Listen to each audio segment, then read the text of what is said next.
Good evening, everyone. So we're just going to give it another minute before we get started here. Uh, so just bear with us and thanks for your patience.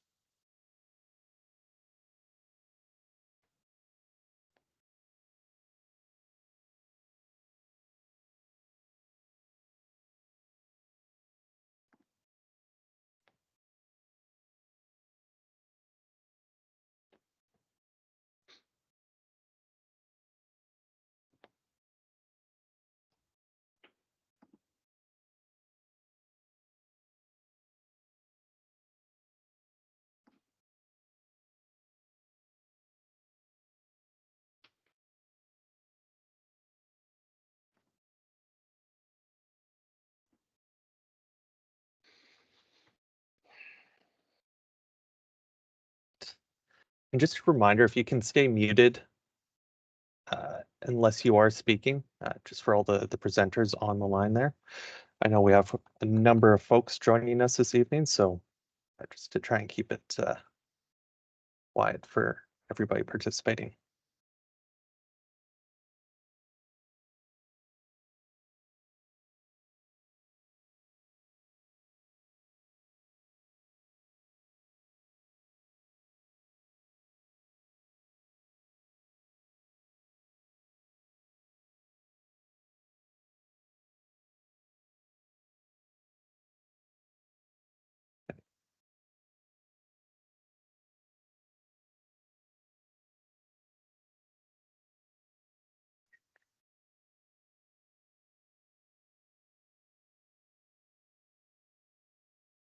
Okay,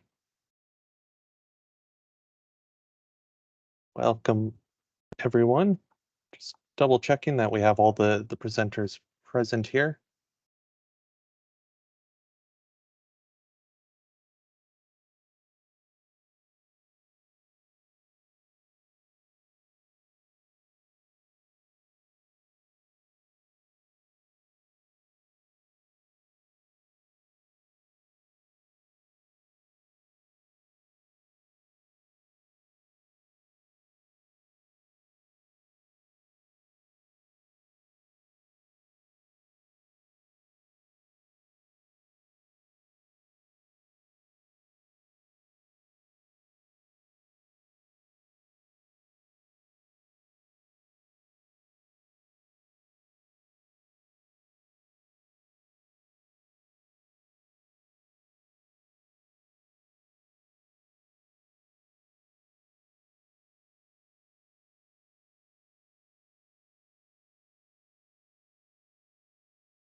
Okay, I see we're at 4 minutes past.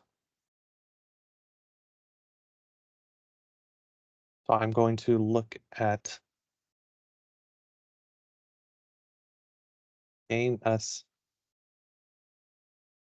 started.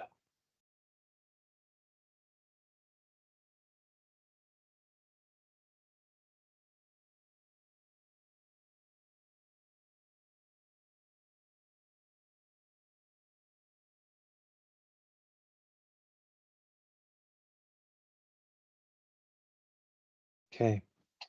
Um, Sorry, just 1 second here. Just waiting on a couple more presenter. Matt, I'm here. I just can't turn my camera on. It's Jen. Perfect. Thanks, Jen. One of the couple I was waiting on. Okay. Okay.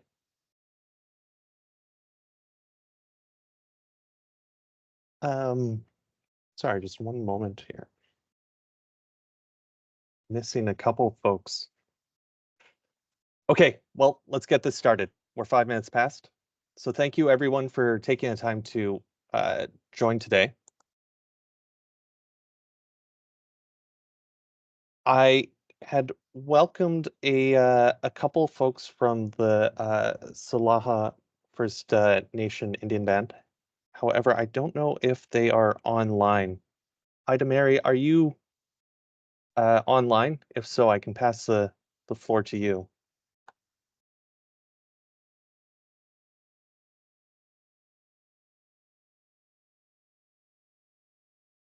I am not seeing any.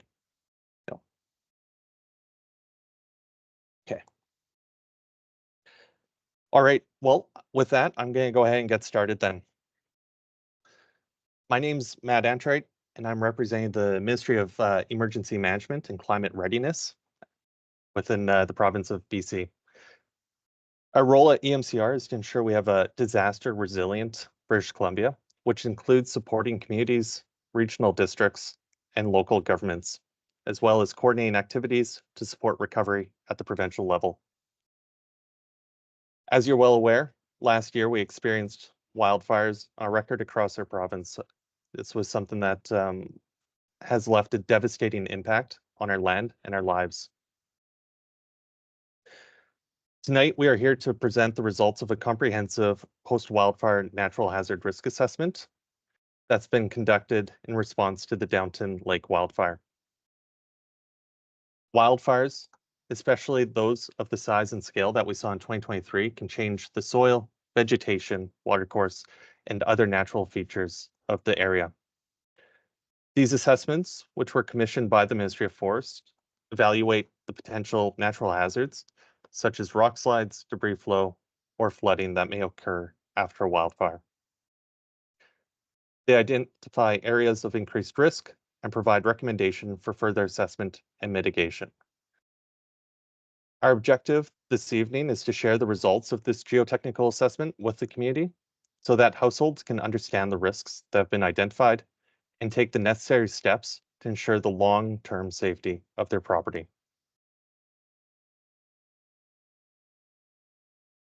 Before we start, I want to acknowledge the concerns and anxieties that many of you may be feeling. Dealing with the aftermath of such a significant event is undoubtedly challenging, and it's important that we address these concerns with empathy and understanding. The purpose of tonight's meeting is to provide you with information about the findings from that post-wildfire natural hazard risk assessment. We understand that many of you may have questions about how these hazards could impact your personal situation or properties, or you may have questions or concerns about the recovery process more broadly.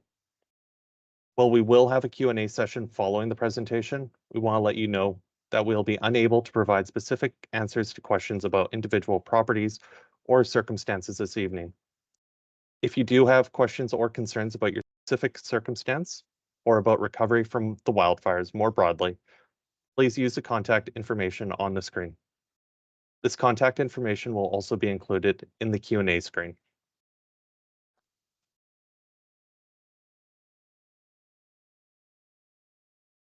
Regarding the structure of our town hall this evening, in a moment, I'm going to welcome our panel to introduce themselves and provide a quick overview of their work. After that, we'll hear the results of the post-wildfire natural hazard risk assessment from the firm who was commissioned to assess the area. From there, we will hear from the panel on any additional information that is relevant to the assessment prior to moving into questions and answer period before closing out for the evening.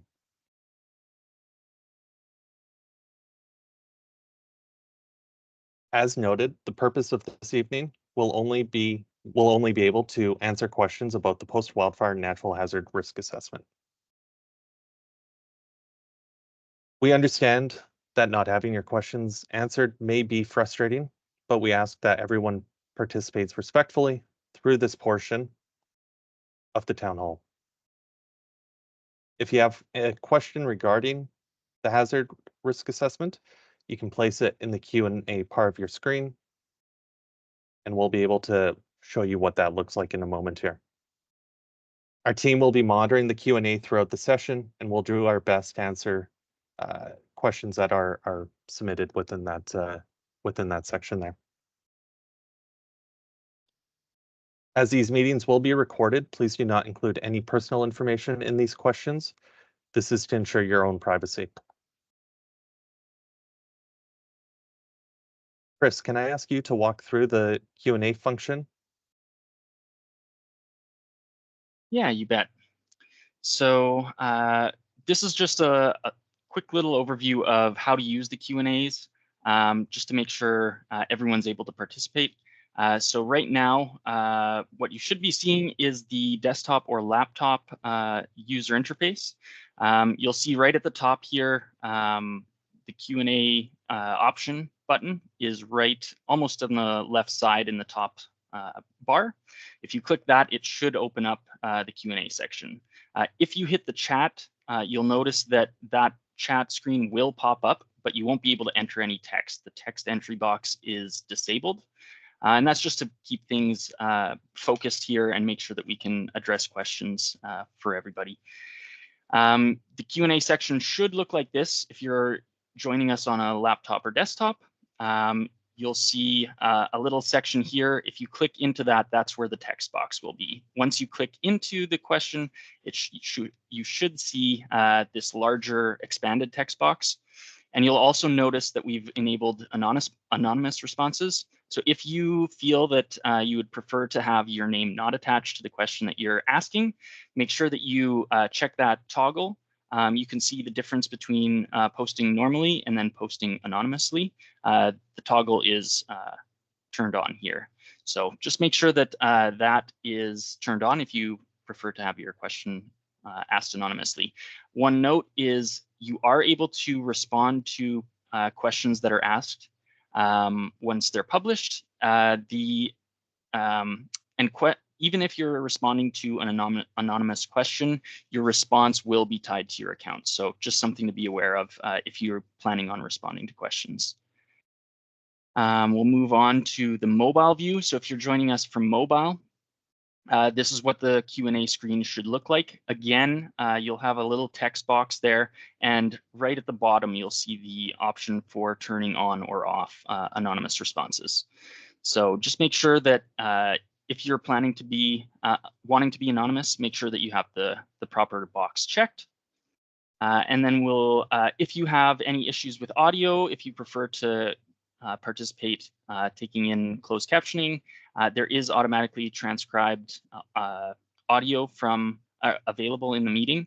If you go into the three dots, the more section here, and then you hit language and speech, the option to turn on the live captions is right here in that section. So if you so desire, that's where that is.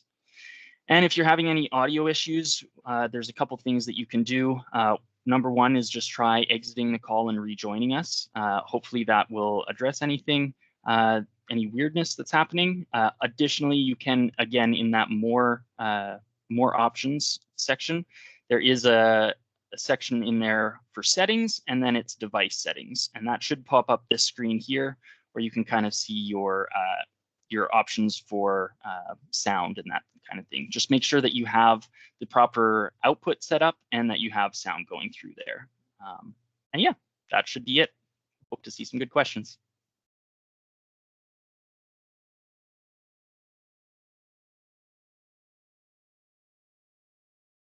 Great, thanks for that, Chris. As we get started, I want to say thank you to all our colleagues and community members who are joining us on the panel this evening to answer questions about the hazard risk assessment. Tonight, we are joined by a number of individuals, and that includes the Salaha Seton Lake Indian Band, Cordilleran Geoscience, who was commissioned to do the hazard risk assessment, the Squamish-Lillooet Regional District, as well as representatives from various ministries across the province of British Columbia, including Emergency Management and Climate Readiness, Ministry of Forests, and Ministry of Transportation and Infrastructure. I'd like to first provide, now provide a chance to Jen Ford to also say a few words before we welcome everyone. Okay. I think I got my camera working. That's great. Good evening, everybody. Thank you so much for being here today. There are many people on this call, and it's really, really important to all of us that this is an opportunity for people to hear the report, hear the interpretation of the report, and then to be able to ask questions. We're very, very grateful to the province for facilitating this meeting and hosting this tonight. This is we know that this is very important to the community. I'd like to acknowledge that I am calling in today from the unceded and shared territory of the Lillooet and the Squamish nations, and I'm extremely grateful to be here with you today as the chair of the Squamish-Lillooet Regional District. The 2023 wildfire season was extremely challenging for our province, our region, and our communities, not only in Gun Lake and the surrounding area, but the whole region felt the effect. And I just want to take a moment to acknowledge the people who are still feeling the after effects. This is not over. We know that. We appreciate that the impact that these wildfires had on you personally, on your neighbors, and on your friends can't be understood except to be empathetic and try to understand how we can move forward and recover from this and also to prepare ourselves, knowing that this was probably not a one-time event. And so just acknowledging that the impacts are very real. The SLRD continues to work collaboratively across the SLRD departments with provincial, Indigenous, and community partners to address the ongoing impacts of last year's wildfire. I'd like to thank Emergency Management and Climate Readiness for organizing not only this, but being in the community and participating in our Emergency Operations Center alongside all of our staff for several weeks last year. That doesn't even sound like enough. Like it was, I think, 40 weeks of Emergency Operations Center that just has taken so much of a toll on so many of our staff members and so many community volunteers. And I know that the Gun Lake area and all of Area A really has such a tight community, and there are so many people, I can't even name you all, who pulled together to support your neighbors, to support your friends, and to really protect your community. I'd like to thank everyone who's joined here tonight. I'd like to thank our staff who are here, and I would like to just outline that we have Jay McEwen, our senior building official. We have Kim Needham, our director of building and planning. Mark Phillips, our Director of Protective Services, Jaya Bremer, our Recovery Unit Coordinator, Omar Butt, our Director of Environmental Services, and Heather Paul, our Chief Administrative Officer. Everyone is here tonight to listen, to understand the report, and to hopefully be able to answer some questions for you. As has already been mentioned, some questions can't be answered in this forum due to privacy and a very, very personal nature. So if you have specific questions about your property or your circumstances, please take those offline, and we are happy to answer emails or phone calls from you after this event. I do want to remind everyone that this is being recorded, and this will become part of the public record. Anything that is said here tonight will become available online. And so if any of the community members that you know were unable to be here tonight, they will be able to watch this after. But that's also why we're asking for people to keep the questions very high level so that we're not dipping into any kind of privacy issues. With that, I'll turn it back over to you, Matt. Thank you so much for the opportunity, and we look forward to your report. Thank you, Jen. So with that, I'll introduce a few of the folks from Emergency Management and Climate Readiness that are on the panel tonight, and then I'll pass it over to my colleague, Trevor Bohe at Ministry of Forest, and Ryan Edmonds over at Transportation Infrastructure to introduce their colleagues. So I introduced myself. I'm Matt Antrite. I'm the Director for Provincial Recovery within the Southwest region. I am joined by Rachel Ratcliffe, the Manager for Community Recovery within the Southwest, as well as Sophie Lamar, who's our Recovery Coordinator.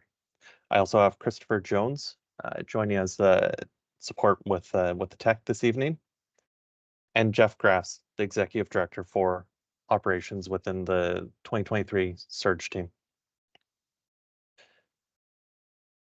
Trevor, can I pass it over to you to introduce the folks from Forest? Yeah, thanks, Matt. Thanks, Jen. So my name is Trevor Bohay. I'm the Director of All Hazard Response Coordination for the Assistant Deputy Minister's Office at the Ministry of Forests here in the South area. I'm in Kamloops. On the call with us today, we have Jennifer Reed, who's our Regional Executive Director for the Thompson-Okanagan region for the Ministry of Forests, as well as BJ Moore, who is an engineering technician and our lead for rehabilitation of fire guards. Thanks, and I'll pass it over to Ryan. Thanks, Trevor. My name's Ryan Edmonds. I'm a geotechnical engineer with the Ministry of Transportation and Infrastructure. My role is primarily to support our operations group, two of which are also participating in this call. We've got Brandon Klingbeil. He is the operations manager for Caribou District, and he's based in 100 Mile House. And we also have Brad Beaupre, who is the road area manager, and he is based in Lillooet. Thank you.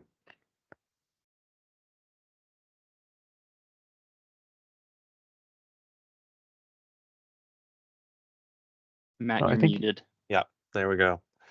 Thought I kept it on. Pierre, with that, I can go ahead and pass it over to you to introduce yourself and present the report. Okay, well, I won't share right off the bat. I'll first introduce myself. My name's Pierre Freely. I'm a sole proprietor. I live in Squamish, so I'm speaking to you from the unceded territory of the Squamish Nation. So I'm a professional geoscientist. I've lived in the sea to sky my whole life. And I've been working professionally both in the forest sector and in the residential development sector for my professional career. So I bring about 30 years of experience to my practice. And I'll just share now and get the slideshow started.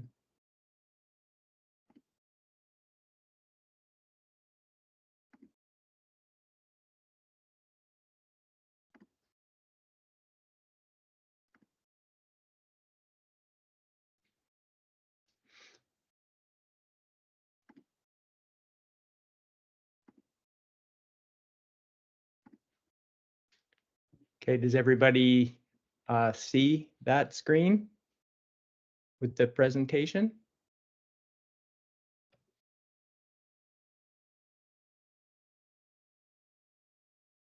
Yep, we can see it here. Okay, thanks. Okay, so I'll start. The pictures that you'll see scattered on my presentation are from the Downton Lake Fire area, and this first one's interesting. It's got high burn intensity in the foreground, moderate burn intensity in the middle ground, and low burn intensity in the background. When we talk about hazards, we typically refer to hazard frequency and hazard magnitude or intensity. And so it's, I think, important just to be familiar with the terms. So when we talk about something being a high hazard, it will occur more often than once in 20 years. A high hazard between 1 in 20 and 1 in 100 years. A moderate hazard, 1 in 100 to 1 in 500 years, and a low hazard, less than 1 in 2,500 years. And so those of us that are dealing in hazard and risk assessment, we have to be thinking in very long time scales. Typically, people that maybe come from a place and have lived there for a while, they may have been there for 20 years. So their experience of the the land is fairly short term in terms of the kind of time periods that we have to think about when we're doing hazard and risk assessment. And then when we talk about consequences, it's always in relation to some element at risk. And in this case, there's roads and various forms of infrastructure, plus human life, people living in homes. So any direct impact to an element at risk that causes a high level of damage or loss of life and limb, we would refer to that as a very high hazard. And then if, at the other end of the scale, of course, if there's very minor or no damage, then that would be a low consequence. So just introducing you to some terms. So the types of hazards that we can see after fire. These types of hazards, of course, occur in the landscape without fire, but with fire, we lose the rooting strength from trees, the protective organic layer on top of the soil is often gone, exposing the soil directly to rainfall. So we get an increase in these hazards. So we can see an increase to the level of flooding. Debris flooding is flooding, but with excess sediment load. Debris flow is more sediment moving down a channel with water, but it's more sediment than water. And then, of course, when trees are killed by fire and then start to fall over, we can see an increase in snow avalanche activity. And then finally, again, because of the loss of rooting strength and organic soil cover, we see an increase in rockfall. When we talk about risk in these post-wildfire assessments, we restrict ourselves to what we call partial risk. So rather than carrying through a complete risk calculation, we just talk about the probability of the hazard affecting. So you see my little notation there, HA. So the probability of the hazard affecting an element at risk. And we get at that by understanding the probability of the hazard times how likely that hazard is to reach the element at risk, or we call that the spatial effect. So the hazard affecting is a function of what the background risk is, plus the incremental post-wildfire risk. And when you put that together, the wildfire component is usually short-term. And so we get this short-term elevated risk that we have to deal with and understand. The image on the right is from Seton Portage, a house that was affected by a debris flood in subsequent to a fire in 2016. So this is the type of thing that we could experience in the Downton Lake area. So the work is done under the auspices of the Ministry of Forests, and so the scope then it goes beyond just considering risk to private property, but we have to consider all elements at risk on the land base. So we have First Nations values, Crown Forest land. There's the Southern Chilcotin Mountain Park. Roads, both public forest roads and mining roads, various forms of linear infrastructure. There's BC Hydro power lines, and there was a brand new, newly constructed communications line in the area that was partially destroyed. Of course, there's private property with houses and the potential for loss of life and limb. We have domestic water. There's lots of wells in the lakes, and there's intakes in the lakes, intakes in the streams, and also wells. and then of course there's the Downton Reservoir Dam, and so there's potentially some issues there.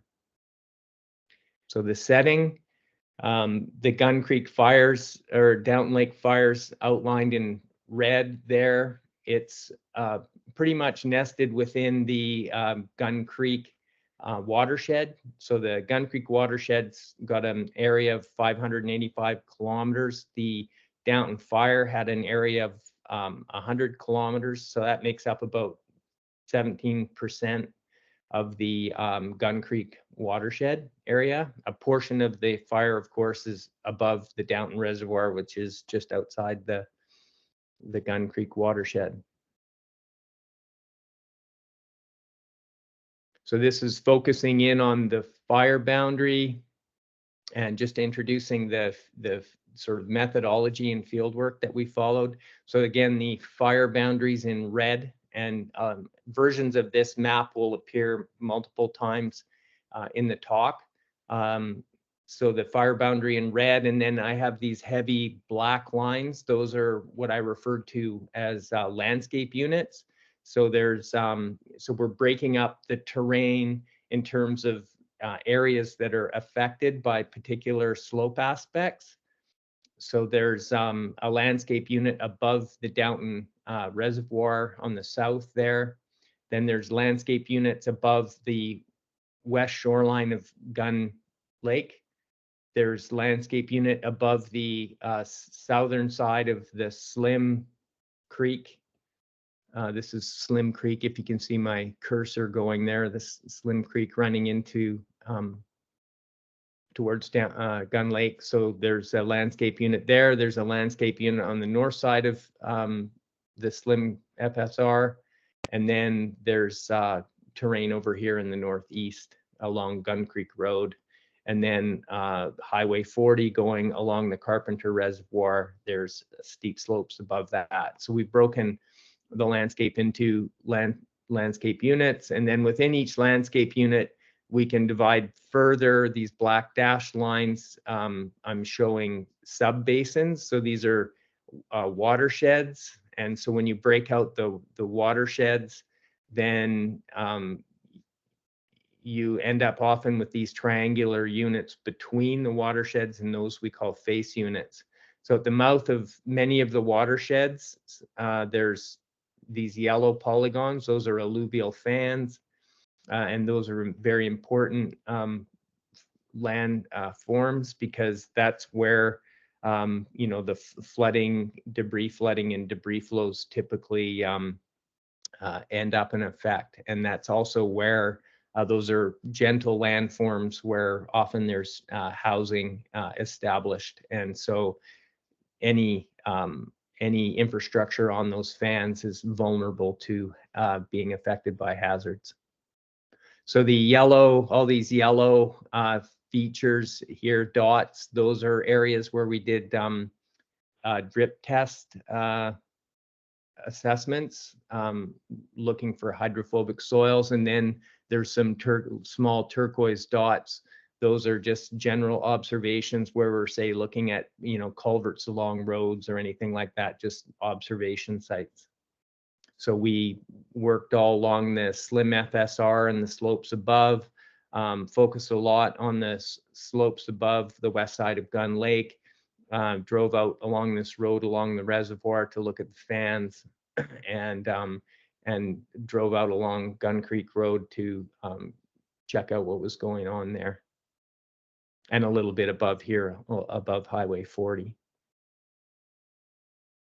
This is a burn intensity map. So this map is produced by satellite imagery, and the red colors show high burn intensity and the green colors show low burn intensity, and then yellow would be intermediate, medium burn intensity.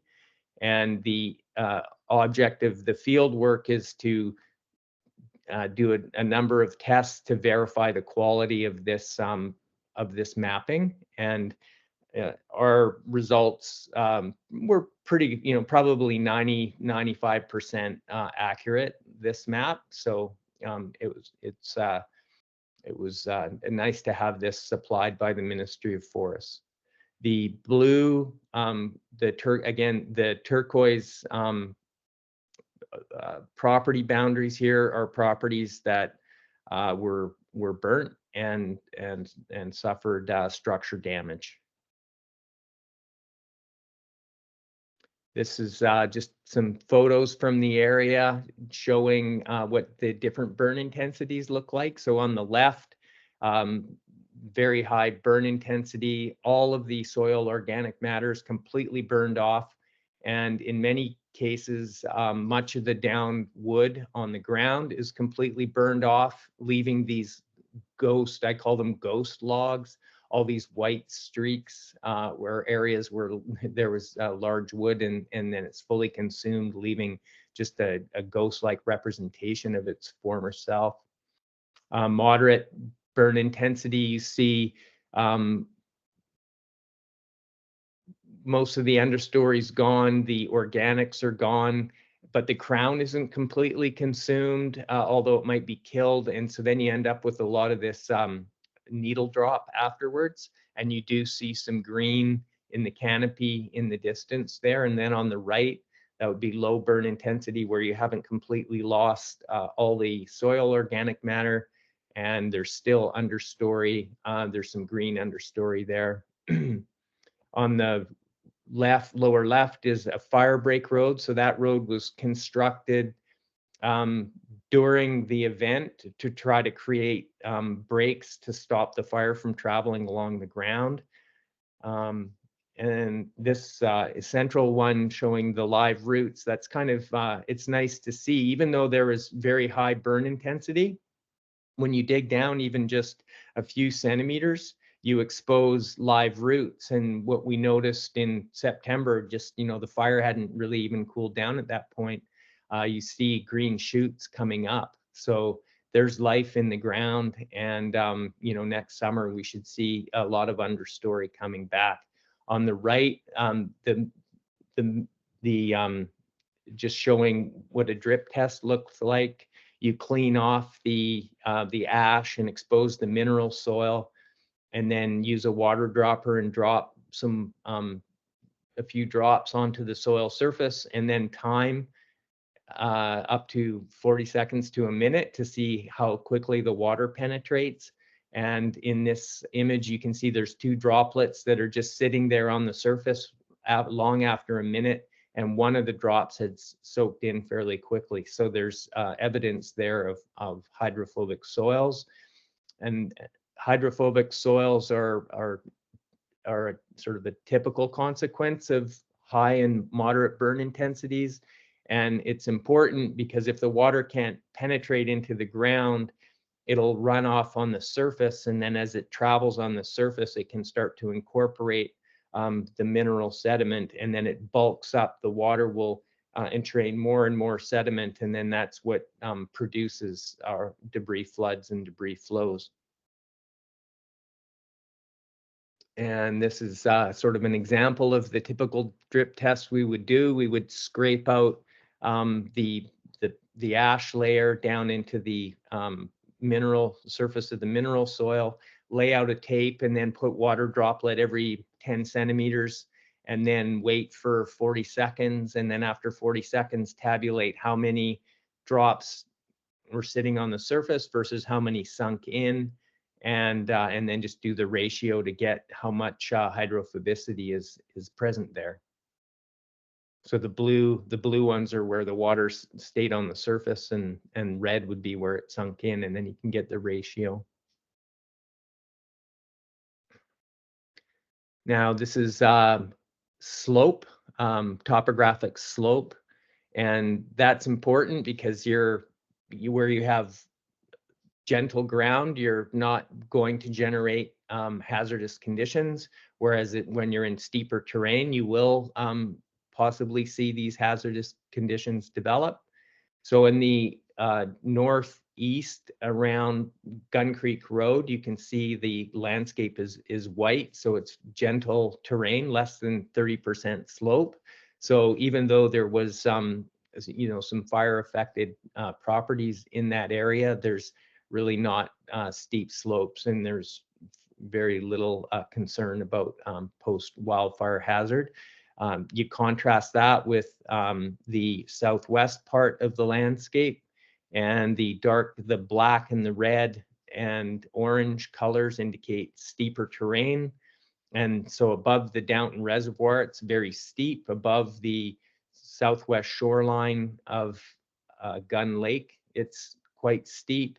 And then as you move northeast along the shoreline of Gun Lake past Walker Creek, it gets more gentle, but the very upper parts of some of those subbasins are steep, but the kind of steepest terrain there is on the southwest side of Gun Lake. And then the yellow polygons are alluvial fans. And the one, you can't really see them because of the lines, but there's several fans along the west shoreline of Gun Lake there. So how do we go about characterizing what type of hazard? So you identify these subbasins. I've circled them in red. So then you can measure the area of that subbasin, and you can then measure the length of that watershed from the top of the fan, would be the mouth of the watershed or top of the alluvial fan, to the farthest reach of the watershed, and measure that length. So that's watershed length. And we're interested in this variable called watershed ruggedness, and that's essentially how steep the watershed is. And so watersheds that are gentle have a lower likelihood of producing a debris flood or a debris flow. But as you increase the steepness of the watershed, it's more likely to produce these more intense debris flood and debris flow type of events. And so the way you get at slope in general is you measure rise over run. So measuring ruggedness is similar, except you're using basin area. So you take the rise of the watershed, that's called the relief. So that would be the elevation from the fan. Take the top end of the watershed minus the elevation at the bottom end of the watershed. That gives you your total watershed height. And then the length component would be the area, the square root of the area. So that then dividing those two gives you ruggedness. So, and then with the face units, so the area between the subbasins of these triangle areas, we just look at the slope.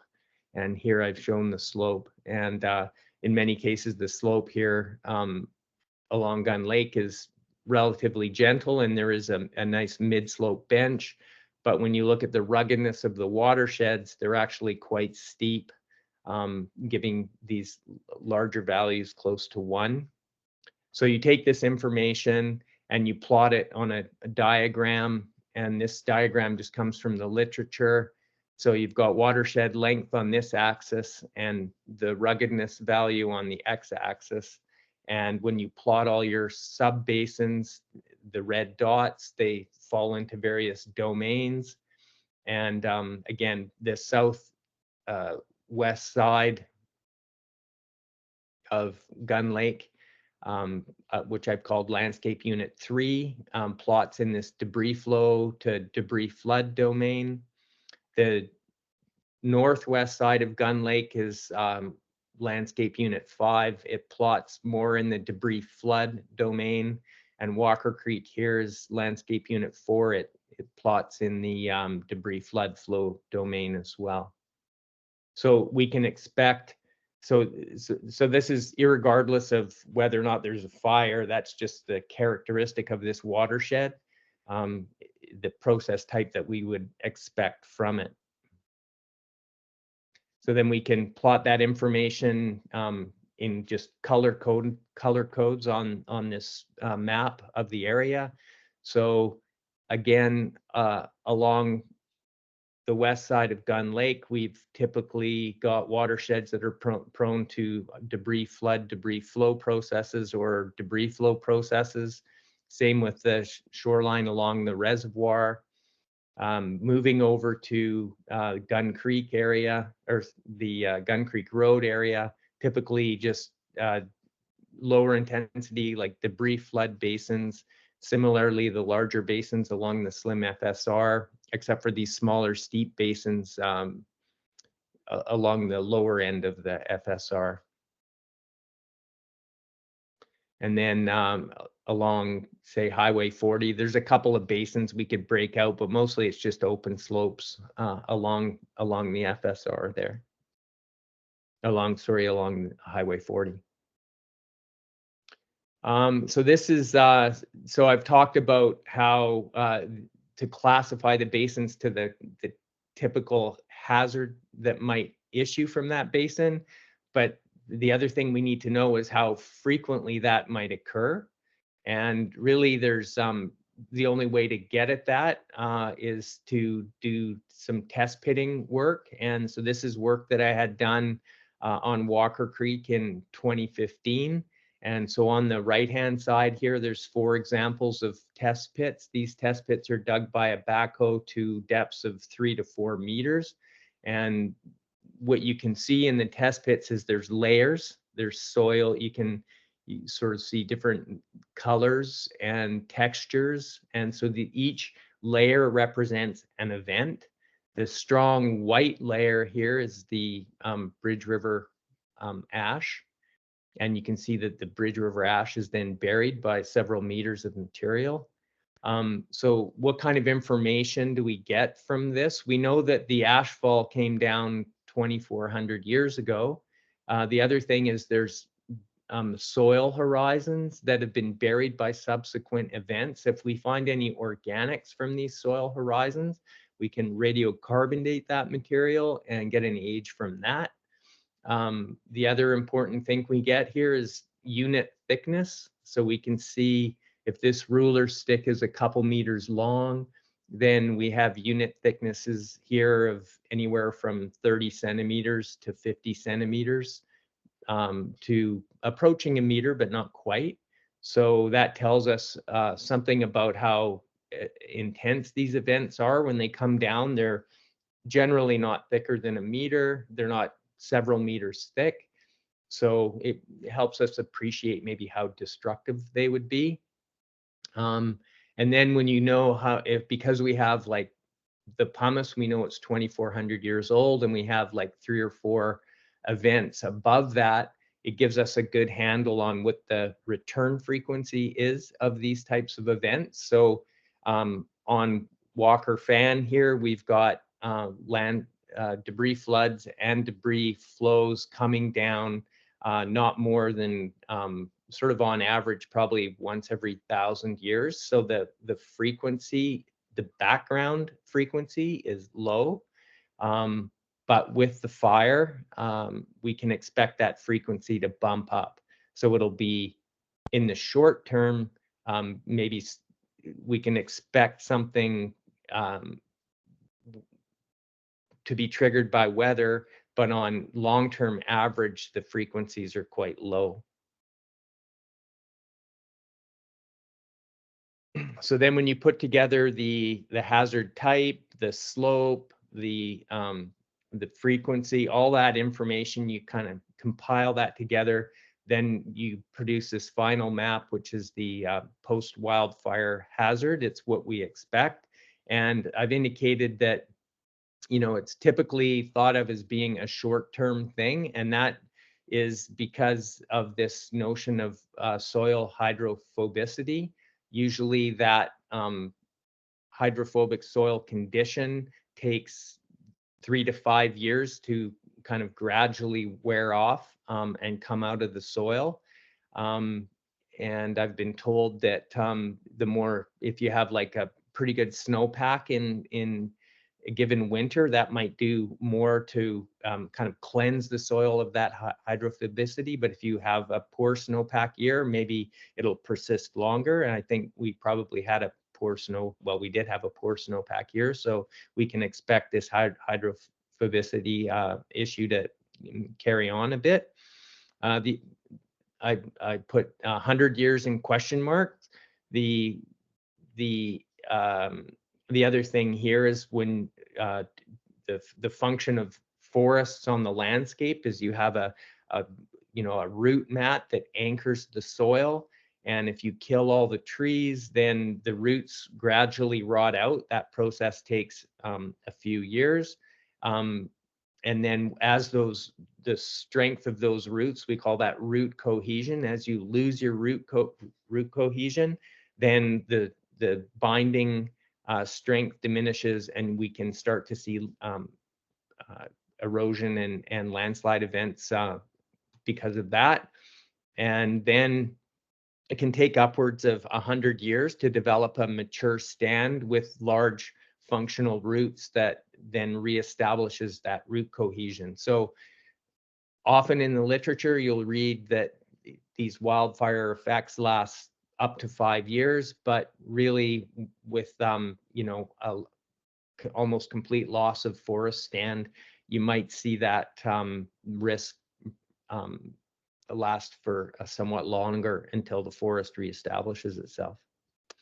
And again, just to focus on where the risks in the landscape are, when you're in the northeast here by Gun Creek, a couple of things. One, the watersheds are typically larger and more gentle, so they're more flood type systems, but also the fire boundary doesn't really encroach too far on the total watershed area, so the impact on those watersheds isn't all that significant. But the situation is reversed when you get along the west side of Gun Lake. You have these small watersheds that are almost completely affected by the fire, and same with the slopes above the Downton Reservoir. And just in this area here, the Jewel Creek campground and the trailhead into the southern Chilcotin Mountains Spruce Lake area, you've got some small steep watersheds that have been pretty heavily burnt. So finally, the fire produces or sets up the condition for these hazards to occur, but you need a trigger, and that trigger is typically rainfall or snowmelt. And this blue line here shows the snow. So it's typically cold and sort of snowbound from November through February, maybe into March. So the precipitation that's going to trigger events is not when it's snowing, obviously. So it's the shoulder seasons, the spring and the fall, but also we do get quite strong rainstorms in the summer. So basically spring, summer, and fall, any kind of rainstorm could trigger one of these events. And also if we had, say, a snowpack with a heat wave like we had last May, there was a strong heat wave in May that triggered heavy snow melt, and there was a debris flow above the Cayush IR in Lillooet that triggered a debris flow that actually ran down and hit the Texas Creek Road. So snow melt is also an issue. And normally down here, this is what we call an intensity, duration, frequency diagram, and it just shows these numbers on the top. That's the return period of a storm or like a rainfall event. So that'd be a 2-year rainfall event, a 5-year rainfall event, a 10-year rainfall event, and that'd be the duration, how many hours or days that storm lasts for. So in a 2-year rainfall event, lasting an hour would deliver 6 millimeters of rain. A 5-year lasting an hour would deliver 8 millimeters of rain, and a 24-hour event, 2-year, would deliver 28. So just giving you some numbers, in normal sort of background conditions, 2 to 5 year events may trigger debris floods or debris flows. When you have this landscapes that are burnt, it's 1 year events and even more frequent than that. So rainfall less, like up to 5 millimeters or 4 to 5 millimeters could trigger landslides in this area. Or if we're talking about daily rainfall, then something less than 28 millimeters, so say 25 millimeters could trigger an event. So fairly low and frequent precipitation events may trigger these hazardous events. Just looking over here at this image on the right, the Gun Lake event experienced this tornado in the evening of August 17th. These are extremely rare events. The book called Fire Weather by John Viant talked about them, and I think there was one in California, and it was like unheard of. It was the first time it had ever been documented, and since then, since his book came out, I think one happened in Australia, and there's this one on Gun Lake, so it's pretty rare to see that. But fascinating, but must have been terrifying as well to watch that, whoever filmed and recorded that. So what can we do then for mitigation? So we have, say, behavioral mitigation versus structural mitigation. Behavioral would be just kind of ways we can alter the things we do. One is we can become more aware. So responsible agencies can educate, and that's what we're doing right now, is we're becoming more aware. We can put road signs out. So say along Highway 40, where we have high burn intensity above the road, we can mark out these sections of road, sign them, make sure people know what's going on. So when they're driving, they can be more alert in those areas. We can monitor the weather so that we're aware of when we're going to see some of these strong rainfall events, and if we identify that, then we can avoid certain areas. And then switching to more structural forms of mitigation, we could build berms or dikes to guide these hazardous events away from our homes or other elements at risk. If we're building homes, we can build more resilient foundations.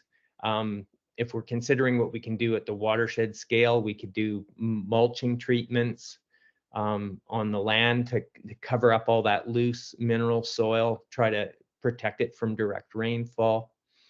And then in our road systems, we can upgrade our stream crossings, make sure that they can handle the amount of water we expect them to receive, and also the bulk, they'll also, these creeks will bulk up with sediment, so we want to make sure that our crossings will function properly.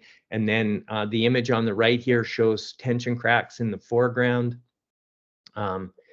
In these fires, often these, you can see there's, when the road's built, it side casts fill off the bank, and that fill hangs up in wood, and then the wood burns out, and then this the fill slopes become unstable, so we can go and deactivate these road systems, pull all that fill back up onto the road bench, and try to stabilize that hill slope that way. So these are various measures that we can do. And just looking at our landscape then, pointing out some hot spots, Jewel Creek Campground. I talked about the steep watersheds above, so Jewel Creek and Roxy Creek are above, and they're both debris flow prone creeks with high burn intensities. So both in the background condition, so there always has been debris flow events affecting the parking lot, but I expect that to get worse. So this the trailhead here is definitely a vulnerable location, and park users should be notified and made aware of that. and there could be structural mitigation done to protect the trailhead and parking area. On the south side above the Downton Reservoir here, these very steep debris flow basins, when they start to lose their trees, we could see snow avalanches. The peaks up here, like Penrose and Mistake Peak, they're 2,500 meters tall, or yeah, 2,500 meters tall, yeah. And so there's like 15 to 1,700 meters of relief. They're starting in the Alpine. And so any snow avalanches that come down could start to take out that dead timber and deliver it into the reservoir. And then there could be an increase in the amount of floating wood in the reservoir. So BC Hydro may want to do some booming operations to keep that wood out of the dam area. Along Highway 40, of course, we talked about signage. So that would be a public awareness thing. And then I've got crossings marked out here. There's crossings. Three of these three crossings are on MOT public roads. This road junction between the Tyax Road and the Gun Creek Road, the culvert there is completely blocked. The culvert on Sumner Creek is small and deep down. It's buried like 4 meters down. If it was to block, it could create a bit of a pond and an outburst that could affect some of the properties below. And similarly on Walker Creek, I think the crossing there could be improved. And then there's a crossing here on an FSR, which needs someone to pay attention to it, just to make sure it doesn't get blocked. If it got blocked, the creek could jump out of channel and just go in a different direction. So these are examples of where monitoring and maintenance would be valuable. And then I showed that tension cracking on the roads. So there's a couple of road systems here on above the slim FSR where deactivation is in order. But of course, the main issue in this landscape is the properties along Gun Lake on the west side. There's I guess there's about 8 properties on Gun Creek Road. So there's probably about 42 properties along the west side of Gun Lake where there's been structure loss. Most of that structure loss is north of Walker Creek. There is some structure loss south of Walker Creek. But the other thing in this landscape is there's many houses along the shoreline on south of Walker Creek here where there's high burn intensity upslope. So even though the houses didn't get burnt during the fire, they still may be exposed to these post-wildfire hazards. So that is an issue for those properties. And it's not all properties that are at risk here. It's just the ones that are located on the fans. My feeling is that the properties that are located on the face units, generally those face units have the more gentle slopes, and so the properties don't really face that significant of a post-wildfire hazard. But any of the properties that are located on alluvial fans, those ones certainly face an elevated hazard for however long that will last. Then the other issue here is there will be salvage logging occurring. The ribbons were already on the ground in September, and so it looks like pretty much every black stick will be taken, every accessible black stick anyways. And so what will need to be assured there is that there'll be terrain, what we call terrain stability assessments conducted to support that salvage logging, to make sure that the logging doesn't add another variable that increases the hazard affecting those properties. And that is more detailed assessment work that is slated to occur. I think we already know who's going to be doing it. We just have to wait for the reports to come out. So the question might come up, what can be done at the watershed scale? So there's this notion of mulching treatments. Mulching is typically applied by helicopter. So you fly over the watershed and you spray a mulch over the ground. Mulching is widely used. There's a lot of literature on it. If you go do a bunch of Google searches, you'll just find reams of information. I think the general kind of consensus is it's not 100% effective. It may be effective, but it's not 100% effective. And again, it's short term. The mulch will eventually decay, or its effectiveness may decay through time. There's a cost associated with it. I don't know what the costs are. The local ministry may have some idea about that. There's this notion that you could be introducing noxious weeds into the landscape. So that's an issue for some. And the other thing is the selection of the mulch type or method, I think is critical. This little highlights bullet down here says that they tried 3 different mulch types. One was highly effective, one was sort of moderately effective, and one wasn't effective at all. So you have to make sure you do your research and really select the best mulching method that's going to, be as effective as possible. And now moving to residential development issues. So this first, on the left side of the slide here is just the title page of a document produced by the province called the Flood Hazard Area Land Management Guideline.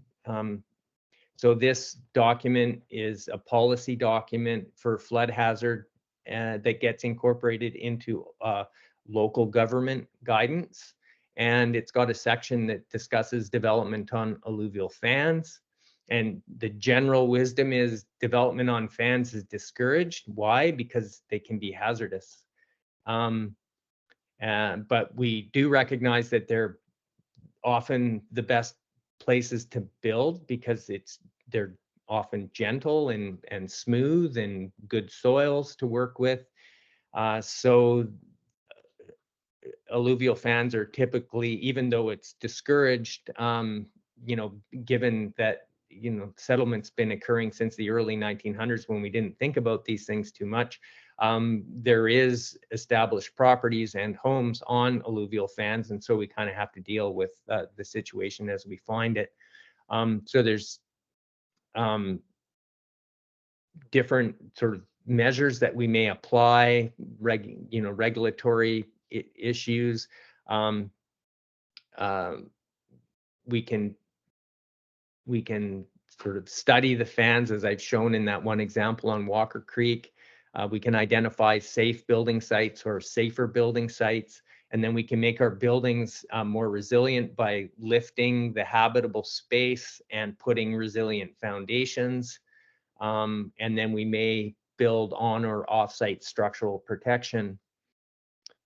So typically, if we can convince ourselves that the hazard on a fan is low, a typical measure would be to elevate the building about 1 meter on a concrete foundation and put a scour apron around it. So that's a fairly typical building solution for a resilient structure. Then the issue comes up of building protective berms, deflection berms. That's a fairly it's maybe costly, but administratively straightforward. If you're protecting one property, you would need to establish a covenant under Section 19 of the Land Title Act, and that covenant would have an operations and maintenance manual. It would talk about easements and rights of way for the structure, and the structure would have to be built under a professional design, not just winging it. And you should ensure that there's no transfer of risk. If you're building a structure on your property, you can't be deflecting the risk onto someone else's property.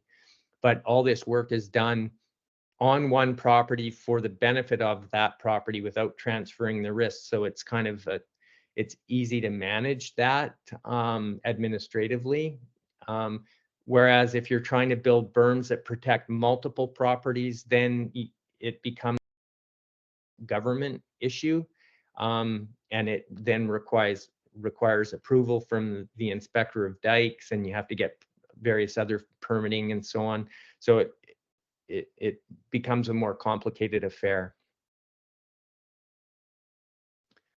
This is Squamish-Lillooet Regional District Hazards Policy. It's a one-page document.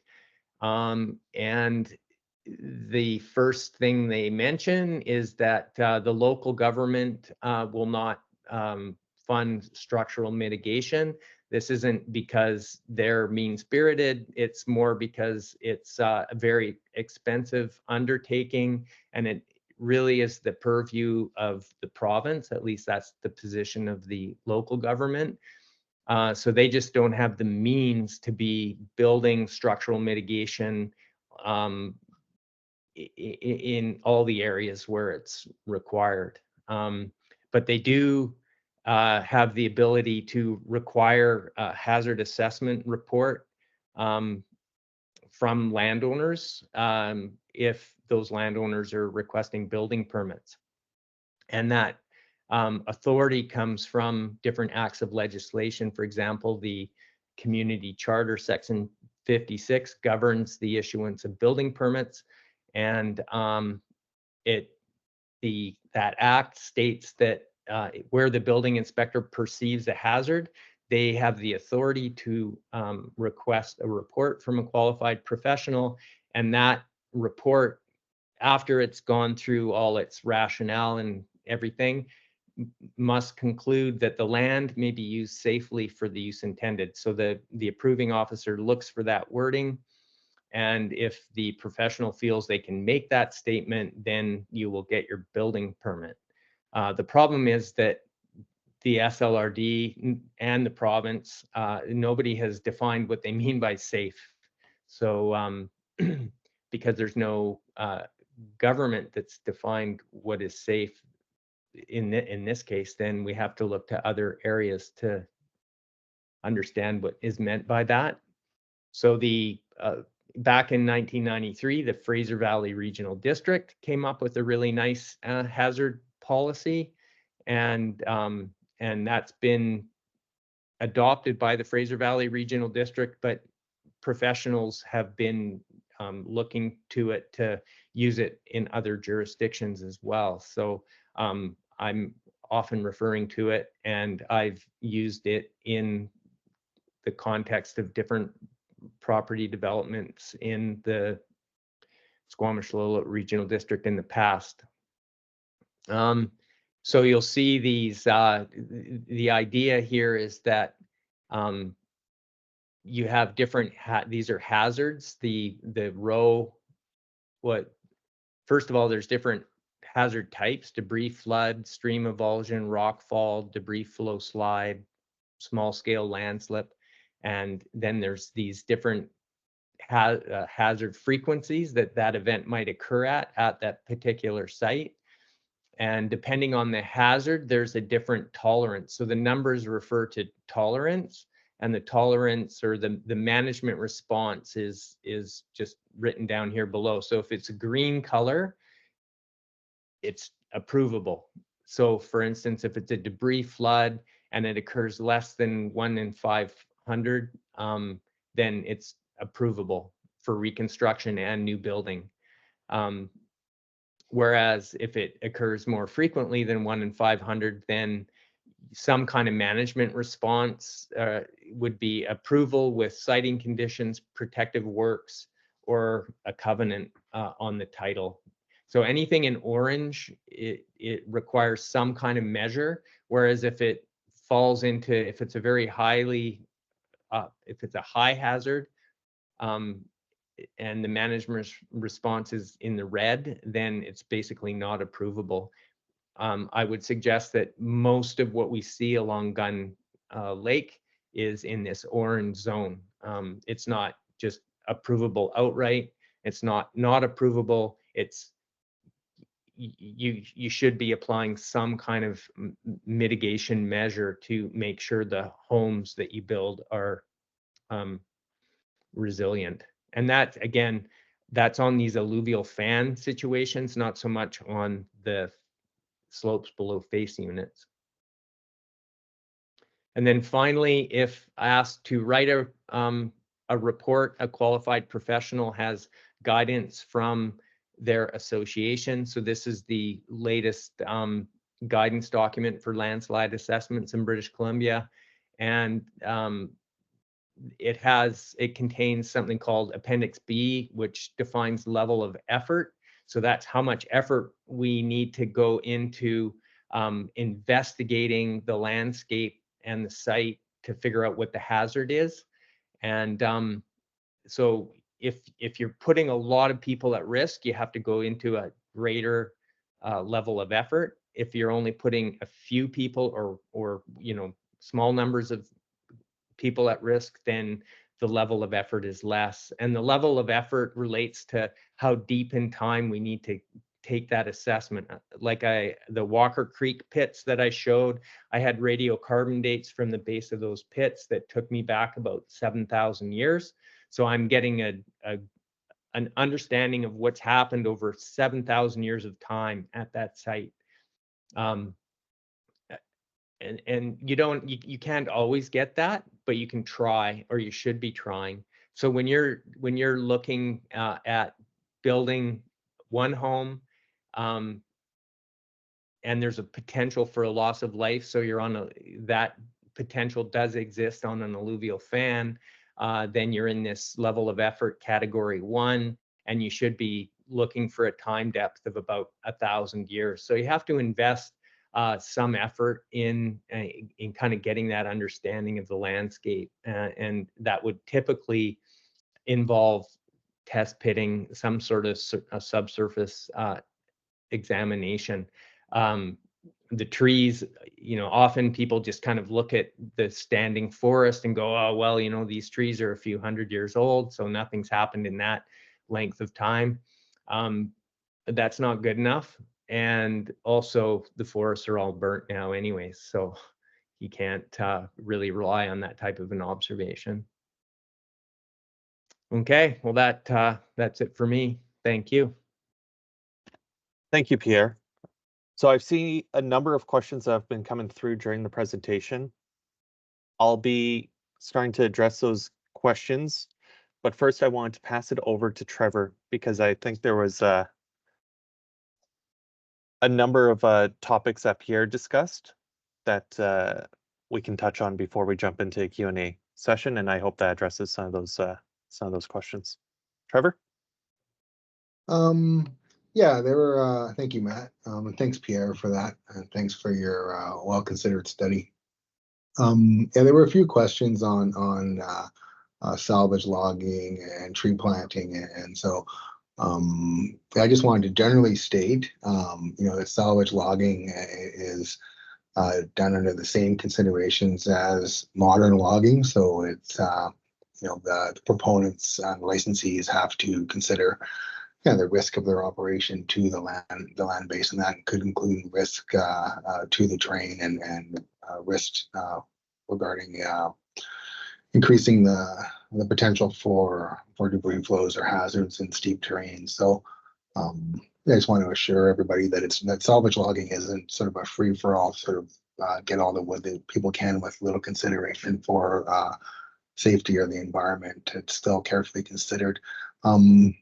Mike Carson from Interwest had asked to be on this call, and I don't know if he's on or not. There's one Mike on the call as a guest, and so we've unmuted that person's microphone to see if it is indeed Mike from Interwest, and if he wants to, if so, wants to address the upcoming salvage logging that his company is undertaking. So maybe I'll pause and see if we found the right person. It could just be a resident named Mike.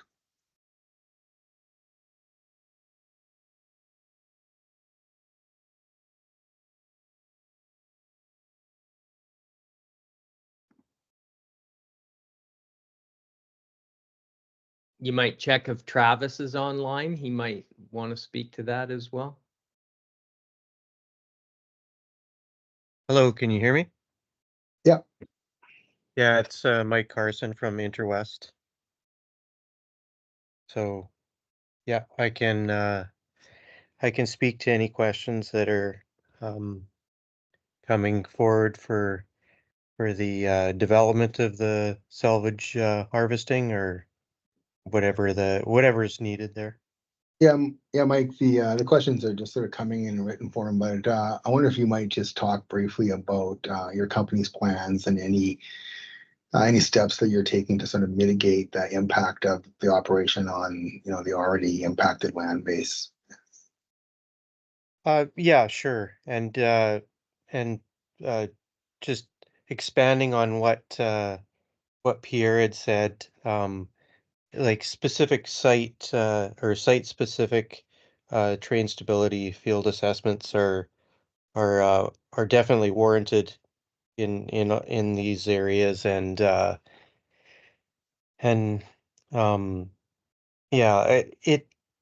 the development here really is is meant to cover every single uh assessment that needs to be done. Um, it is extensive in the amount that we're doing because of you're trying to recover as much of the fiber as you can. You're trying to reforest as much of the ground as you can. Um, so, we're talking in the scale of hundreds of hectares of area. So that that really is the difference from what may be looked at as a normal or greenwood cutting permit. And that's one of the other keys to this, is that the target is to salvage burnt dead trees. So um, anywhere where there's a moderate amount of burn, we're marking green trees, or even partially green trees that are going to be left on the landscape, which will help for a variety of things, biodiversity, wildlife, uh, some train stability as well. So depending on the area and how severely burnt it was or is, then we're leaving um, the green trees as best we can, and targeting trees that are dead or are certain will die. Okay, and I think the goal, and correct me if I'm wrong, is really to mitigate or sort of, I guess, the advantage of removing this wood is to mitigate the potential for the wood to then fall and then contribute to the debris that would be entrained in a larger debris flow or debris flood. So can have a helpful effect on the landscape in that context. And then of course, replanting wood in Sioux again also assists in recovery of the land base. And there is some evidence, that disturbance of the soil with the rubber tired and tracked machinery that's used in the bush, can have a positive effect in some cases on I guess reducing the soil repellency in the short term. I don't know, Jen Reed, do you have anything you'd like to add, and maybe address the question on tree planting?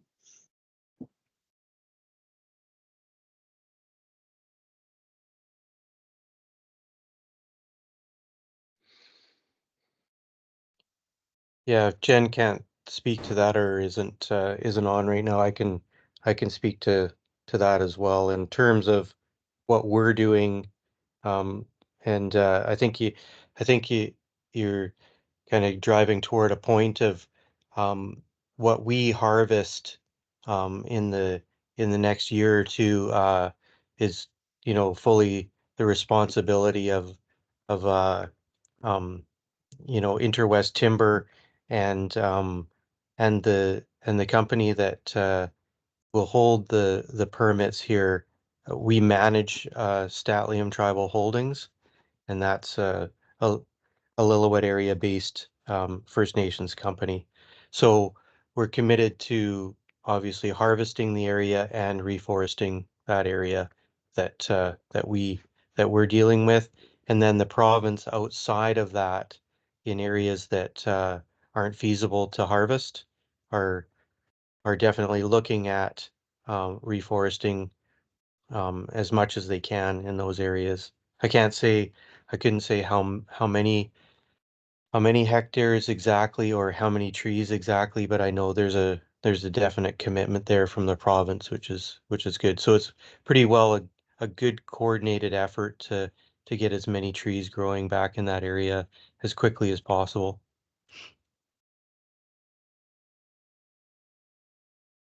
Thanks, Mike. Can you hear me now? Yeah, we can. Thanks, Jen. Yeah, I think that was a really good overview. And so, the province is very supportive of the salvage logging that Interwest and Statlium Tribal Holdings are planning. And we really feel that this is a good way to kickstart that landscape level recovery and community recovery, and obviously being cautious of all of those concerns that Pierre has raised and that the community members see. So, and that high level of assessments that Mike and Pierre also spoke about. For planting, we're likely, do have a lot of funding to do this planting.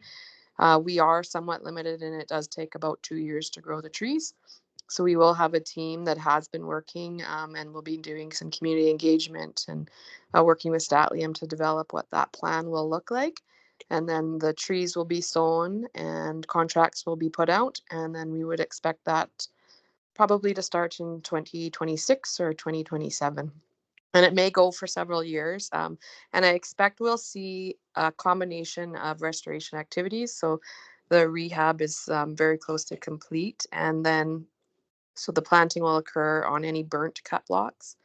And planting will occur on any harvested salvage logging.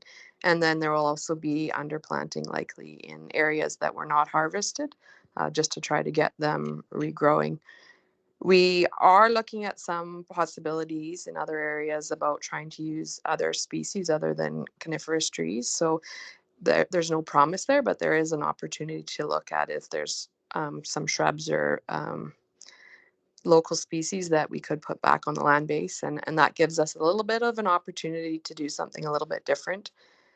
So that's something we can definitely talk about when we move into that planning process.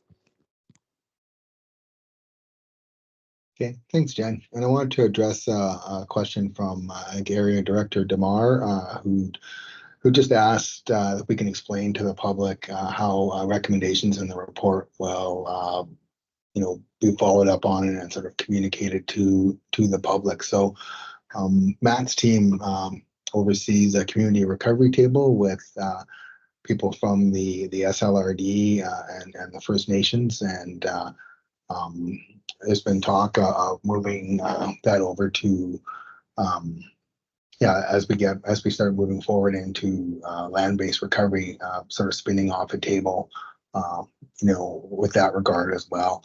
And certainly there's potential for some community groups to be brought along through the SLRD, into that table if deemed appropriate by the SLRD. So that is a potential, and then updates from those tables would go to the public from local government.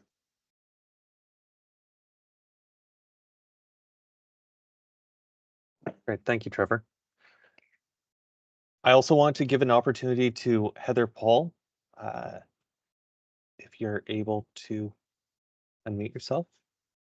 Hi, everyone. Thank you again for the thorough and informative report and overview. It's always lovely to listen to people who love their job and are so knowledgeable. So Pierre and Matt and Trevor and everyone who's spoken today, thank you. I want to clear something up about, because there's a lot of SLRT staff on this call right now, and I just want to expand on what Matt was saying about this is about the geotech report, and it is, and the SLRD team and the province worked a lot together to get this town hall together. It was an important priority for everyone to understand the risks and hazards that are outlined in this report. We also didn't want this to be there's what's responsible to the province and what's the responsibility of the SLRD, and how do you know the difference? We didn't want it to be a situation where someone would ask a question and we would say, nope, that's not for here. And another question that would be SLRD related and say, nope, that now's not the time. So as much as town halls are very tricky, and I think you really got that from Chair Ford's and from Matt's conversation, which is the privacy laws and the freedom to keep your privacy is very important, and this being recorded and this being a public town hall, we want to definitely respect that. So when we say we can't really take calls for each property or take questions, we can take questions, and we knew that it would come up about the recovery process, about permitting, about your experience and the roadblocks that are in collectively a group's way. I wanted to say that and just recognize all the work that's happening. And that's why a lot of the SLAD representatives are at the table now. I know many of them you might already know because they have spoken to so many of the owners since this all began, and are really only an email or phone call away if you want to have those conversations that are specific to your property. They are there. We ensure that response is timely. And I must say, I'm new at the job. I'm only just over 2 months in, and I have witnessed empathy, and their North Star is the safety of the community. And I saw that in the riparian laws and the strong advocacy to not have those required reports prior to debris cleanup. And to quote Minister Cullen, they said, this policy is changing because of the advocacy of the SLRD staff. So I want to recognize that. It wasn't me. I came in later, and they really made some changes. Again, there was a newsletter that kind of talks a little bit more about that, but I wanted everyone to have that freedom to know that with time allowing, we are here to answer questions. And again, to iterate, for privacy reasons, we can't go to specific properties, but we can answer and clarify process. Sometimes it's difficult, and I just started the job, and then learning what is the SLRD enforcing, but enforcing on behalf of the province. For example, the 30 meter. That is not something the SLRD has control over. However, the province, through a qualified professional report, can make decisions to limit or make that length smaller. But at the same time, our responsibility is to enforce the legislation of the province. So I just want to hand that out. I'll stop talking now to let other people start talking and answering questions, but I just wanted to appreciate everyone here on the call, those speaking and those attending, and know that any questions that aren't answered, will be captured and released in a document. We'll figure out how we'll do that in a way that everyone can read. And please continue to follow the SLRD and newsletters and sign up for alerts. And we're always here to answer questions. Thank you so much. Thank you, Heather. Okay, so I'm going to open it up to the Q&A now.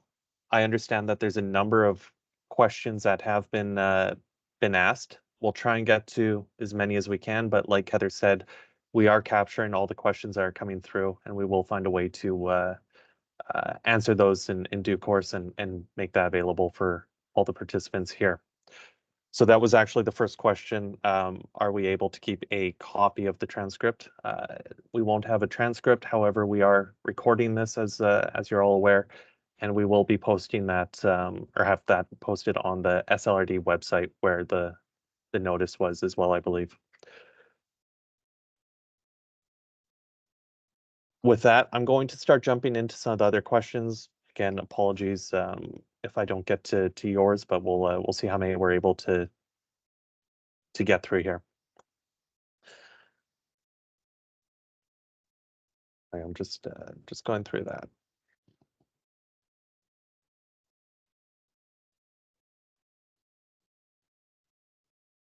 So the first question I'm going to start with is one concern is how is the SLRD going to use this report? Will they still issue a building permit to properties that are in the red zone or yellow zone? Will property owners be required to have a secondary report that states a lower risk? So I think that is going to property-specific geotechnical reports.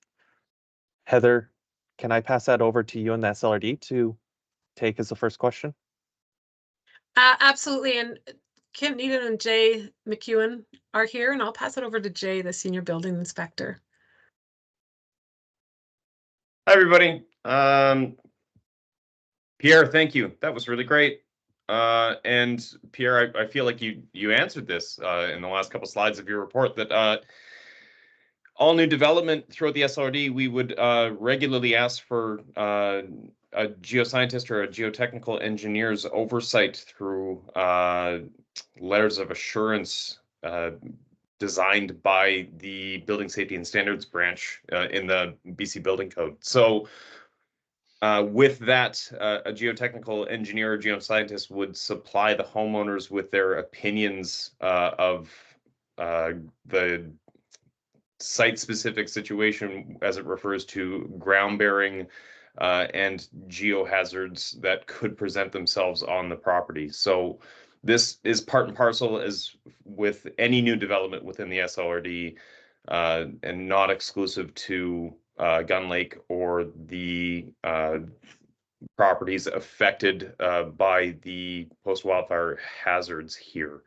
So the answer is yes, we will ask for geotechnical reporting for new development. And I don't think, according to Pierre's report, that any properties would be deemed undevelopable moving forward if the level of hazard and risk were addressed and mitigated properly.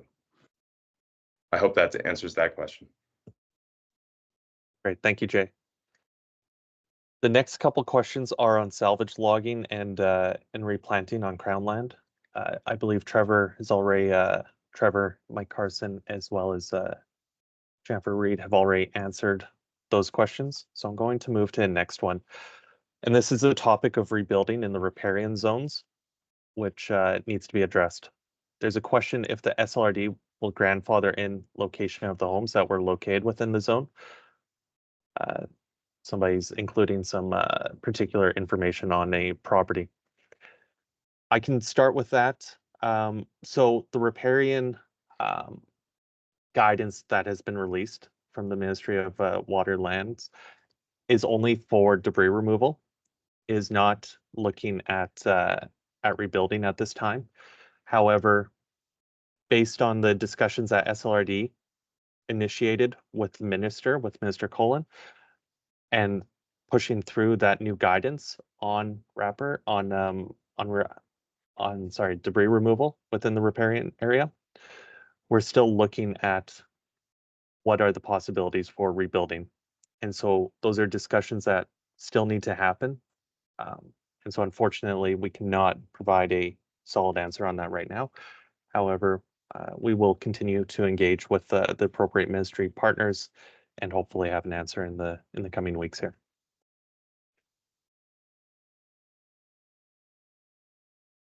Jay? Thanks, Matt. I just want to add to that last little bit of the point to answer that specific question. If you were to apply for a building permit today, you would be subject to the riparian area protection regulations.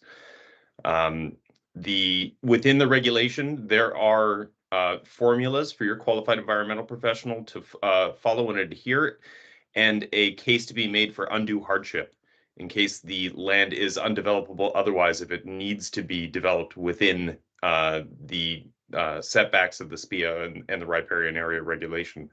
So I encourage people to have those conversations and research what the language of the wrapper legislation to see if it does apply to their property. But as I mentioned, if what we're going by today is that the wrapper protections and the legislation applies to every property. Thank you, Jay. There's another question on the obligation that property owner has following this report regarding building permits. And I think, Jay, you've already spoken to that. So that's more of a duplication question there. The next question, is there a plan to fix the crossings that are blocked? And I think this is in reference to some of the crossings that Pierre had highlighted within his presentation. I'd like to call on Ryan. Is somebody from Ministry of Transportation or Infrastructure able? Yes, and I assume the comment is referring to Gun Lake Road, the crossing on the road there. We have reviewed that. I've provided some recommendations to the district. Our district operations group is reviewing that particular crossing as well as some others in the area that were affected for potential future upgrades. They currently, I don't believe at this time, have any designs in hand or specific plans, but it's part of the road network and part of the general maintenance component of the road. So Brandon, I believe you're online as well. He's the operations manager for the area, may have some additional content he could add.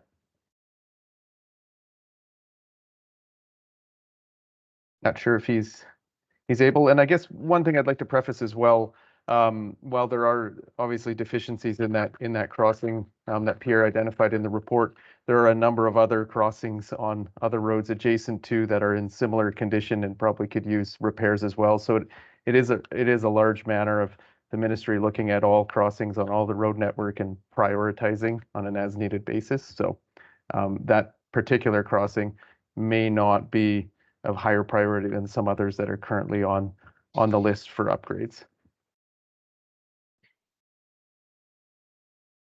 Unfortunately, Brandon, I guess, is unable to comment at this point. If he is, perhaps we could circle back to additional district operations comments on that. Great, thank you.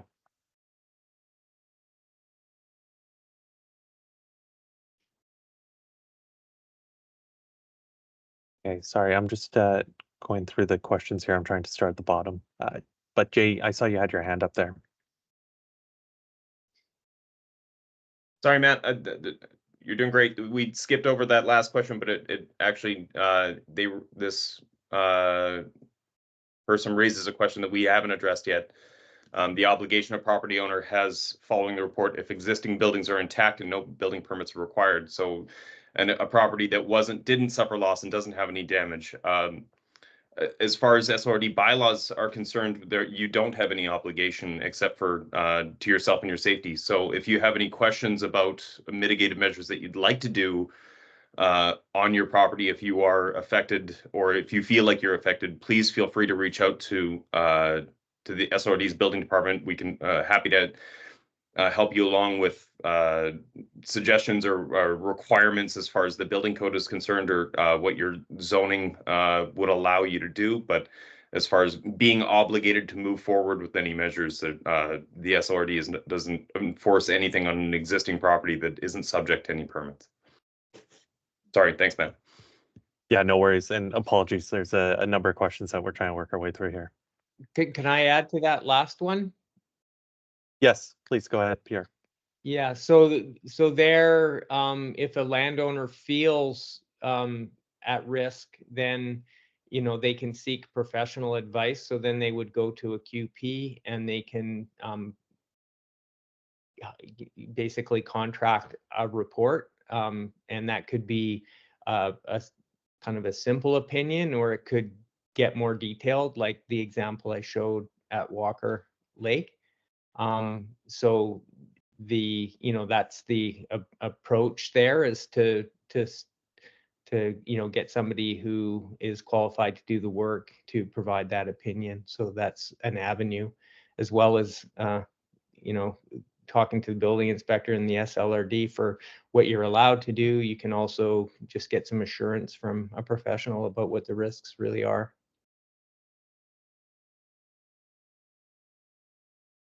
Great. Pierre.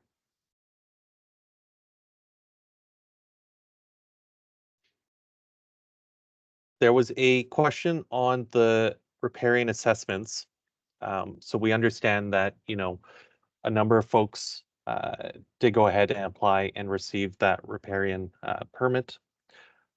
However, that is no longer required with this new guidance that's been released. Our understanding is that the ministry is reaching out to those folks directly. At this time, there is no funding to reimburse those.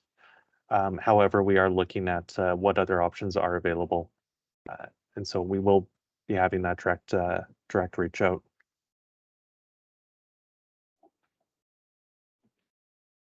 Trevor, there was a question here on, or maybe Ryan, what is the plan for addressing heavy rain runoff and spring runoff in the burn zone on Crown land?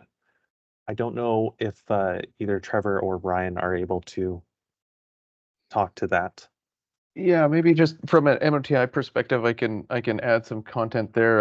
Additional patrols are being conducted along all the roads that were affected by the wildfire. So that includes the road, Gun Lake Road, Road 40, and some of the other side roads that are affected. And just to sort of backtrack to the previous comment, I have received a little content from Brandon just via text message. He's indicated that they are considering upgrades at that location, and they're currently sort of prioritizing what the needs are in the area. And then in terms of the Crown land runoff increases and other impacts to private property, I defer to Trevor. Thanks. Yeah.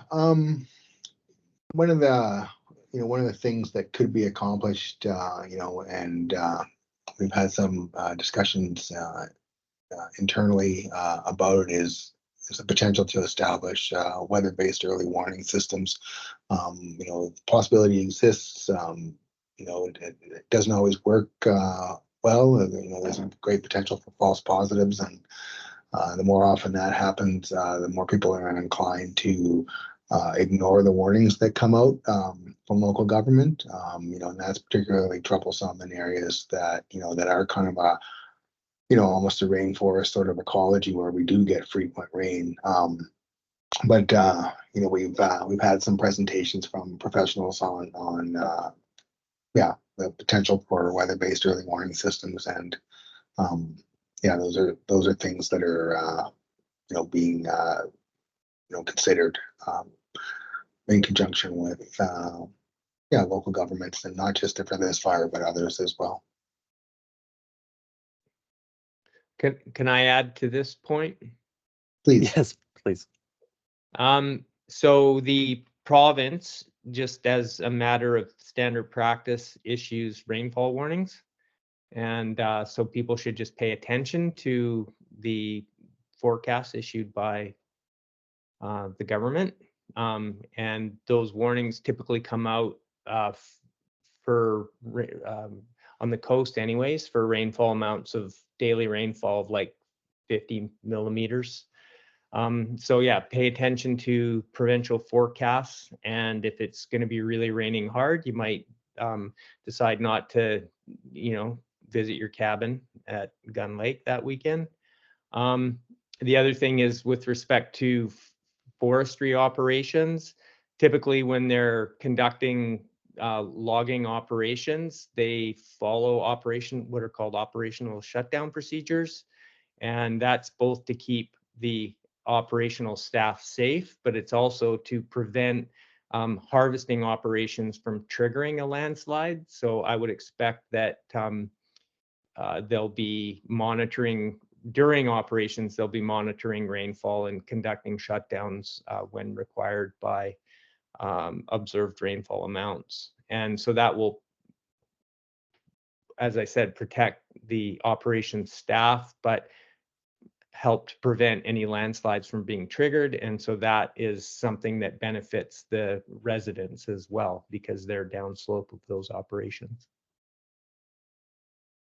Yeah, if I could just add to that, to what Pierre said, it's Mike Carson again, and that's exactly the fact there. Pierre's bang on that. So that's a good good thing to have in place, and that's exactly what we'll be doing.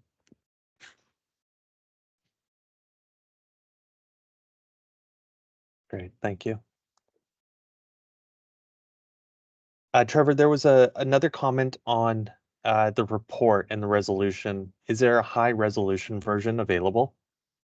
Property IDs can better be seen with a higher resolution report. I know these are posted online, but I don't know if the high resolution maps are also available. In the version that we posted is the one that was provided to us by Pierre. Of course, it's always a trade-off. We communicate as a society largely by email nowadays, and so we try and keep reports.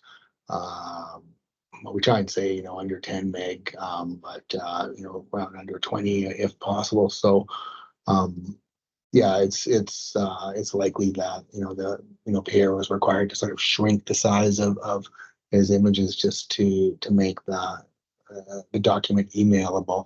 But Pierre, I'm sure that you can provide higher resolution images that we could find a way to post or make available. Yeah, if I was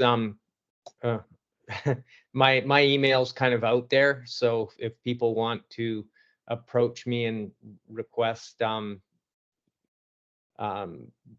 like for instance, I have a table in the report, an appendix table that lists all the properties along the lake shore. And so if somebody wants that table, it has all the PIDs listed. I can send that table along, or I could Dropbox, if like a higher resolution copy of the report, I could just Dropbox that and share it with somebody.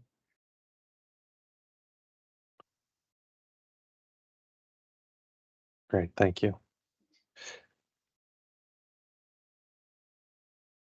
I'm seeing there's a number of questions on salvage logging still.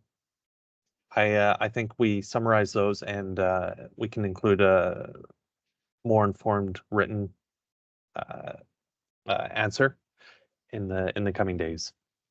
As we said, we'll be capturing all the comments here, and I don't want to start duplicating some of those questions. Trevor, there was a question on funding for tree planting and trees to reforest on private lands. Will there be funding available for that? Yeah, I did see that question. I'm not aware of the potential for funding for replanting of trees on private land. I'm not sure if anyone's on the line that knows of any that disagrees with me. Please jump in and correct me. But typically, the planting the province would undertake would be replanting on Crown land, whereas the licensee would replant areas that they had a license to log.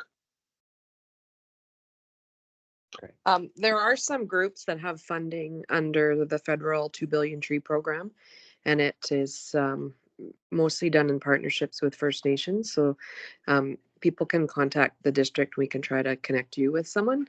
And it depends really on the scale that you're looking at. If you're looking at, just a few trees, or are you looking at 100 hectares? So, and there's a comment in there about the 2 billion tree, but I think there are some limited options, but in general, we don't reforest the private land.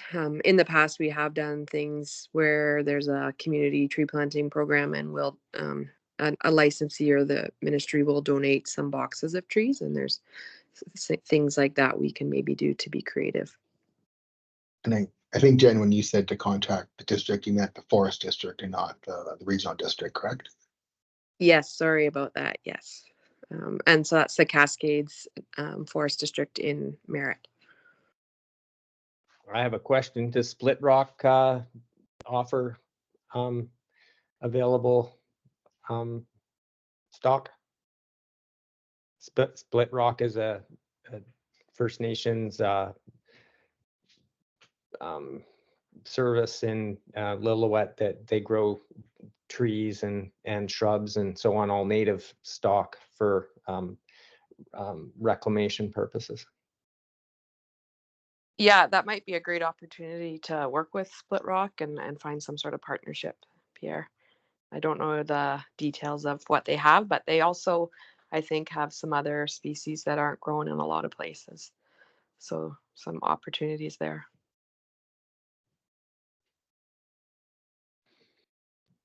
Okay. Sorry, I'm just filtering through some of these questions. I see there's a number of duplicates here.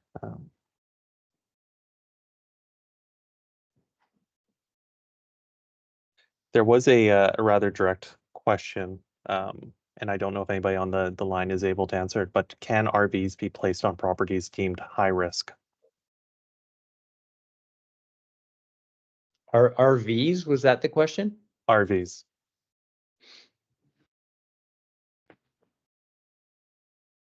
Thing about an RV, it's not permanent, it's mobile. So a lot of this permitting applies to, you know, things that will become permanent structures, whereas an RV is a mobile unit, so it doesn't fall under the, you know, the sort of normal scope of regulation and permitting. So. Okay.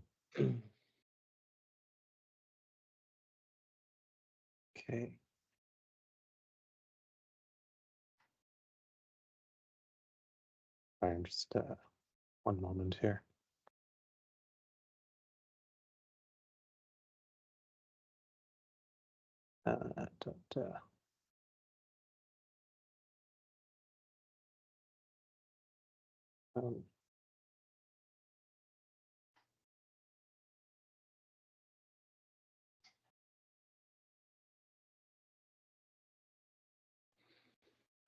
Sorry, yeah, just trying to filter through some of these.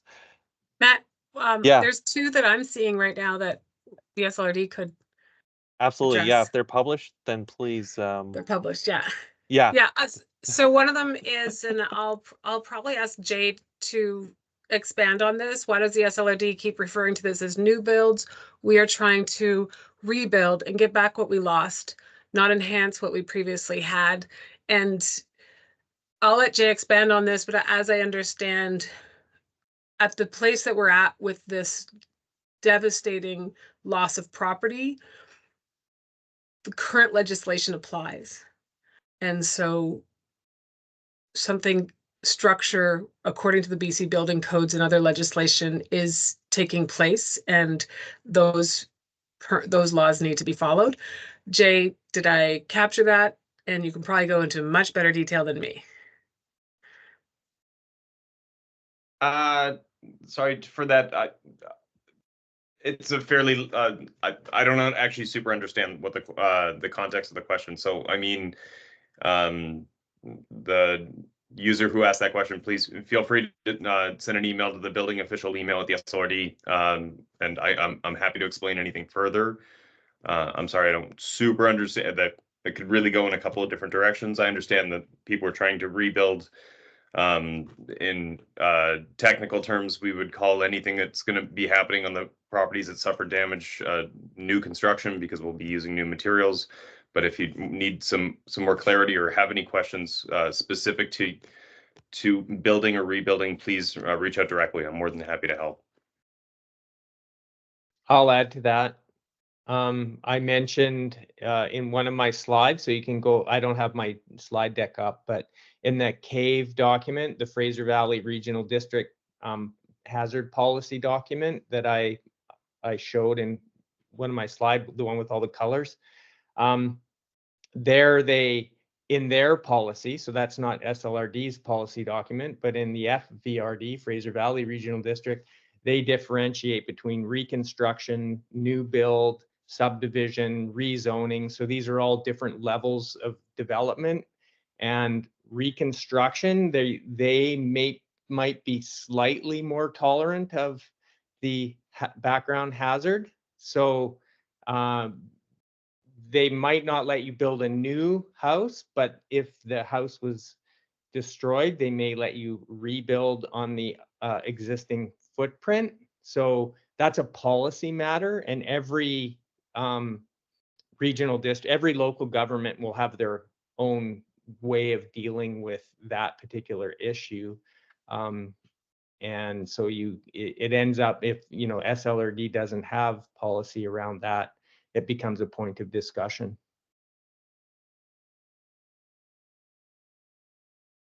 There's, and just another thing too, and Pierre, maybe this could be an explanation to the wording of that document, is that in the legislation in the Homeowner Protection Act and in the BC Building Code and a number of different provincial legislation and enactments, that reconstruction is considered anything that would be less than 75% of the building being rebuilt.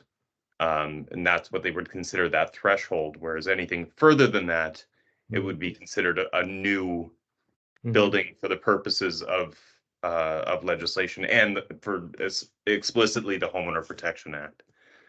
So if you go beyond 75% of the existing building, that's when in the eyes of the government, it's considered a brand new building.